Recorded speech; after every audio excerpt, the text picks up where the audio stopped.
I got a lot of memories from Virginia Tech. I was here for a long time, actually, and I've been gone for a long time. I think you were the only guy that went here 12 years, weren't you? I didn't come here 12 years, but maybe 6. But I graduated and then stuck around because I loved the town, and it's really great being back. So I had no idea when I came to an engineering and agriculture school that I was going to be exposed to the arts. I went to Georgia Tech, and it's kind of boring looking compared to this. Yeah, it's more of an urban school in a very large city, you know, what, 3-4 million people now. And I got my degree in industrial and systems engineering. It has nothing to do with what I do now. I got involved in amateur opera and really fell in love with music. And the visiting conductor offered to teach me music.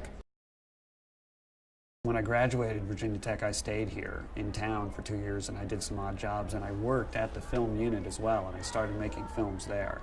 So I was employed by them for a little bit. I went straight to, yeah, and I went back to Northern Virginia, where I came from, and I started working immediately on commercials and industrial videos and everything.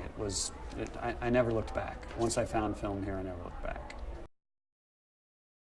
The profession that you're in is always a goal that you're still trying to attain. No matter what you attain, there's more to it.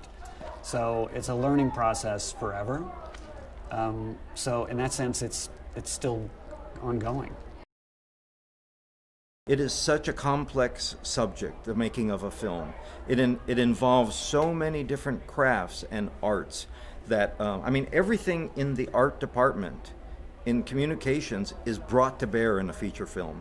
You know, the art direction, the writing, the cinematography, et cetera, et cetera. It's such a challenging endeavor, and it's so vast that everybody's always learning. And if you don't stay up with the technology and what the latest trends are, you get left behind. Yeah, very quickly. You cannot stop learning once you get out of school. As a matter of fact, you really start learning once you get out, don't you think? Yeah, and your learning keeps going up and up and up, the amount that you have to learn.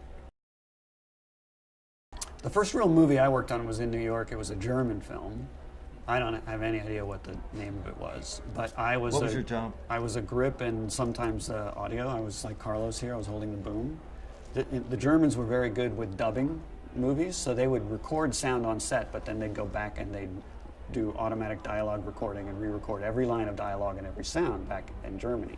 So the sound wasn't critical. That's why they gave it to me. It's like putz. But there's 2 things I learned on that film. One is never leave those types of batteries plugged in overnight because they exploded in my room. And the other is to make sure that you're holding the boom properly and don't drop it on the head of the director. I can tell you categorically, do not drop the boom on the head of the director from experience. When you get an audience that responds to what you've done to a film, it is really a thrill. This is why we do it. It's that high. You get that high. When you find people you like to work with, stick with them. Like this guy, you know, stick with them forever, as long as you can, like glue. Hold on to them like a barnacle, because they are enabling you to create the work you want to create.